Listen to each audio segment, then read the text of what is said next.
என்னங்க இது?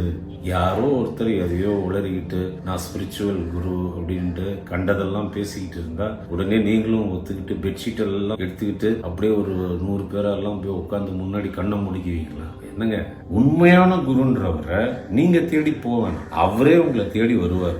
உங்களோட மீட்டிங் தானா நடக்கும். இப்படி டிவியில அட்வர்டைஸ்மெண்ட் கொடுத்துக்கிட்டு மைக்கெல்லாம் இப்படி வச்சுக்கிட்டு நான் உங்களுக்கு மெடிடேஷன் சொல்லித்தரேன், அது சொல்லித்தரேன், இப்படி எல்லாம். ஃபோர்மோஸ்ட் திங் என்னன்னா, உண்மையான குரு தன்னை வெளிப்படுத்திக்கவே மாட்டார். என்னங்க நீங்க அவ்வளோ காஞ்சி போயா கிடக்குறீங்க தியானம் பண்றதுக்கு? ஃபர்ஸ்ட் உங்களுக்கு நான் ஒன்னு சொல்றேன், மெடிடேஷன் தியானம் அதுதான் உலகத்திலேயே ஈஸியான விஷயம். உலகத்துல இருக்கிற எல்லா மதங்களும் போதிக்கிறது கடவுள் உங்களுக்குள்ள இருக்கான்றது தான். உலகத்திலே ஈஸியான விஷயம் அப்படின்னா நம்ம ஈகோ தன்னால ஒத்துக்குமா? அதுக்கு நீங்க கஷ்டப்படணும், அதுக்கு இது பண்ணணும், உருளணும், பொருளணும், அப்படியே அப்படி மந்திரம் சொல்லணும், இது